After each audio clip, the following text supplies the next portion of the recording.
کاکیوە بەڕێزت دانیشتووی جەلەلمۆردی سەر بە قەزای چەمچەماڵوایە پێش کاتی ئەنفالە ئێستا لە قزای سەمسەماڵ ئەسا لە قەزای چەمچەماڵی بەڵێ هەروەها ئەندامی ڕێکخراوی لە هایش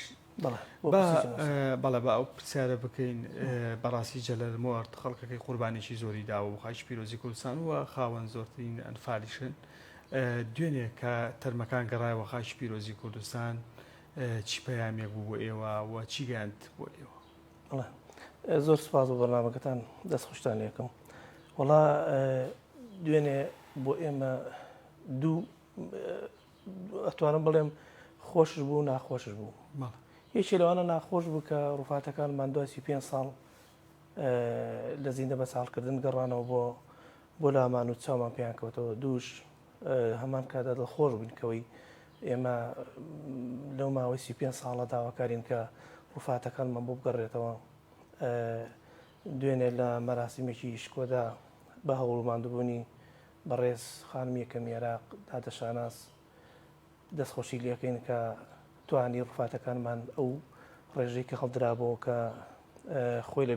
دەبینایە لە 1970 ڕووفات گەڕاندەوە بۆ لامان و بۆ سنووری خۆمان دەستخۆشی زۆرمان بۆ هەیە هیوادارین و داواشمان لێ کرد دوێنێ خۆی لێ ئامادە بوو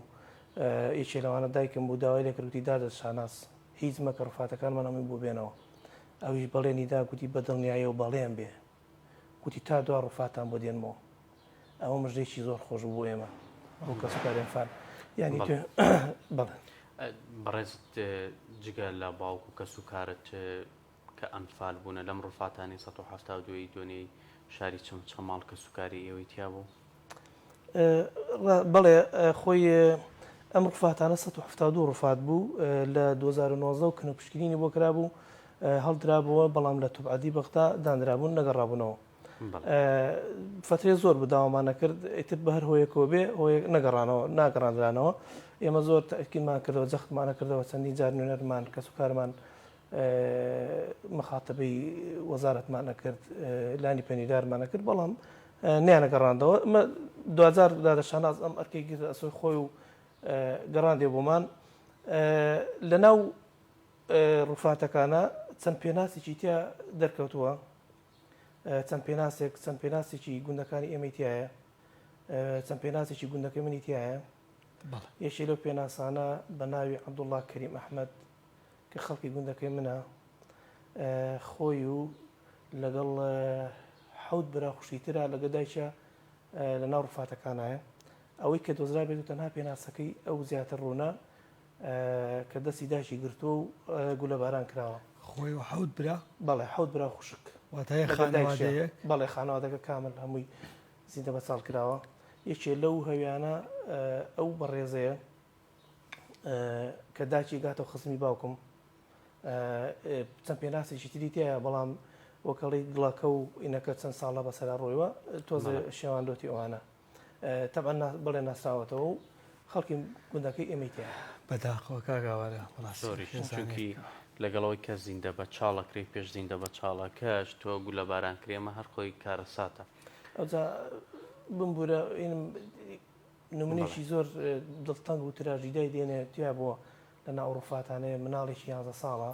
12 ساڵە 11 گولە بە جەستەوێتی 11 گولە بە فالینەکەوێتی ئەو بەڕاستی ینی زۆر ناخەژێنە نەناسراوەتەوە دانیشتووی تا ئێستا دەمێ ئەوش بڵێم ئێمە دادەشاناس خانمی یەکەم عێراق لەگەڵ ئەوەش ژاکە ڕووفاتەکانی هێناوەتەوە مە چەند ڕۆژێکە لیژنەیەک لە بەغداوە هاتووە تایبەتەن بە سمپڵی خوێنن و وەرگنی نمونەی خوێن کە پێک هاتووە لە دەستگای شەهیدانی عێراق و نوێنەری توبعەدلی و نوێنەری پاراستنی گۆڕە بە کۆمەڵەکان چەند ڕۆژێکە لە قەزای چەمچەماڵ خەریکی وەرگنی سمپڵی خوێنن بۆ ناسینەوەی ئەو ڕووفاتانە ئەوە بەندەش هیچێک بوون لەوانە کە سمپڵی خوێنم لێ وەرگیراوە و لە دایکم وەرگیراوە لە برایەکم وەرگیراوە بۆ ئەوەی بۆ ئومێدین ئیشەڵا بیان ناسینەوە و بزانین کامە ڕووفاتەکەی باوکمە کامە کەسە عزیزەکانمان کاکیوە وا بزانم کۆمەڵێک نووسراوە تێناوە ئەوانە زانیاری لەسەر بابەتی کەیسی ئەنفال ئەگەر ئەو بابەتانی گرنگە بخیتەوە ڕوو بۆ ئێمەش زانیاریەکان وەڵا زانیاریەکەم تەنها ئەو زانیارانە ئێستا کردمانە ڕوانە و من دەمەوێت لێرە دەرفەتم دەن یەک شتێک ئەەکەمە ئەوانە بۆ حکوومەتی هەرێم و بۆ وەزارەتی شەهیدان بەداخەوە ئێمە وەزارەتێکمان هەیە بەناوی شەهیدان حکوومەتێکمان هەیە بەناوی حکوومەتی کوردستان ئێمەی کە سوکاری ئەنفال ئەوەی کە دەبوو بکرایە نەیکرد زۆر بەداخەوە یعنی تۆ سەیرێکە ئێمە قانونی شەهیدانی عێراقمان هەیە قانونێکی زۆر دەوڵەمەند لە چۆتەن هەموو تەفاسیل و جزئیاتێکی کە سوکاری ئەنفالەوە هەتا لە زۆربەی مادەیە ینی حکوومەت و لایانی معنی پەیوەندیدارەکە ئیلزامەکە بۆی کە ڕێز و شایستە لە کە سوکاری شەهیدان بدرێ بەڵام ئەبینی لە یاسای شەهیدانی کوردستانە ینی لە چەند مادەیەکی کەمە باسی شەهیدانەکە 11 مادە دانراوە بۆ کە سوکاری شەهیدان ئەڵەی بەسەر پێ و نووسراوەتەوە ئەڵەی بە چای خواردنەوە مادانە نووسراوەتەوە لە کاتێکە ئێمە خاوەنی 93,000 شەهیدی کوردستانین ئەوەی کە حکوومەتی هەرێم لەسەری واجب بوو دەبایە لە هەموو مفاوازاتێک لەگە حکوومەتی عێراقا خاڵی جەوهەری خاڵی یەکەمی ئەو وایە کە دانوسان بووە لەسەر ڕفاتەکانی ئێمە چونکە ئێمە پێم وابێ ئەوەی کە میلەتان و نەتەوەکان ئەگەیەنێ بە دەوڵەت و بەکیانی سربەخۆ و بۆی کە بتوانێت مەسەرەن دوا ڕۆژ پارێزگاری لێ بکات لە جینۆسایدی تر ئەوە نەود نییە پۆست نییە ئەوە شوناسە ڕفاتە ئێمە خاوەنی کۆمەڵی ڕفات و زومرێکراوین دەبوو یەکەم خاڵی جەوهەری و خاڵی سەرەتایی لەگە حکوومەتی عێراقا دانیشتەکان لەسەر ڕفاتی ئەنفال وایە لەسەر کە سوکاری جینۆساید وایە لەبەر ئەوە ئێمە پێم نازیەکان کە تووشی جینۆساید جوولەکەکان کە سەرەتا تووشی جینۆساید دەبنەوە لە ساڵی 47 و 45 بۆ 47 بیرمان بێ کە مەنەتەواتی بوون لە ئەوروپایە دابەش ببوون بەڵام بەهۆی ئەوەی کەوا تووشی جینۆساید هاتن و لە دوای دادگای نۆرنبێرگدا ئەمەزرێ و سەرانی نازی دادگای ئەکرێن و بڕیاری حکوم بەسەریان ئەدرێ ئەو کاتە دیێن وڵاتەکان هەموو پژگیریان ئەەکەن و لە شوێنێکی زۆر استراتیژیە دەوڵەتێکی بەهێزی ناسرا و بخۆیان دروست ئەەکەن و ئەتوانن لۆبییان دروست کرد هەموو وڵاتەکان دانی پیابێنن بەڵام بەداخەوە حکوومەتی هەرێمی کوردستان وەزارەتی شەهیدان کەم تەرخەم بوو لە ئاستی ئەم دۆسیەیە دۆسی ئەنفال لەبەرەوەی دۆسی ئەنفال دۆسێکی زۆر گەورەیە و دۆسەیەکە دەکرا حکوومەتی لەسەر بنیاد بدرێ دەوڵەتی لەسەر بنیاد بدرێ بەڕاستی دۆسێکی گەورە بوو پژویان خست ئێمە ئەو نیگەرانەمان زۆر هەیە لە حکوومەتی هەرێم و دەستگای لە وەزارەتی شەهیدان بەڵێ بینە سەر گوندەکەی ئێوە بە تایبەتی چەند کەستان ئەنفالە لە دوای ئەوەی کە ئەنفال بۆ لە ئێستاە ئەو گوندە چنێک گەورە بۆ تۆ توانیتانە جارێکی تر دروستی بکەنەوە لە دوای پرۆسی ئەنفال بەڵێ گوندەکەمە گوندی جەلەمەر کە ئەکەوێتە ڕۆژهەڵاتی چای خاڵخەڵان بە 33 کیلۆمەتر لە ناحی ئاغزەلەرەوە دوورە و تقریبا 50 کیلۆمەتر لە چەمچەماڵە دوورە ئەم گوندە لە پێش ئەنفال گوندێکی جوان و شوێنێکی استراتیژی هەبوو دانیشتوانێکی زۆری هەبوو ڕێژەی دانیشتوانەکەی ئەو کات 450 کەس ئەبوو 120 ماڵە بوو و حکوومەتی عێراق ئەو کاتە بە خەتەرێکی گەورەی ئەزانی ئەم گوندە لەبەر ئەوەی خەڵکێکی خەباتکار و جێحەوانەوەی پێشمەرگە و کۆمەڵێ لەمانە بوو ئەو بە حکوومەتی عێراق هجومی کردە ئەو سنوورە لە قۆناغی ئەنفالی چوارە ئەم گوندەی ئێمەژەیشی بوو لەو گوندانەی کە بەرشاڵی ئەنفال کەوت بەداخەوە لە کۆی 450 کەس 478 کەس لە ژن و مناڵ و پیر و گەنج دەستگیر کرا و ڕاپێچی زیندانەکانی حکوومەتی بەحس و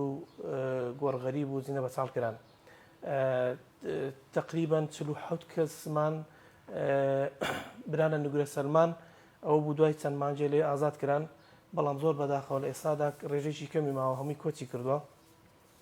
لەو ژمارە 480 ئەنفالمان هەر نەگەڕانەوە بێسەر و شۆن بوون بەڵێ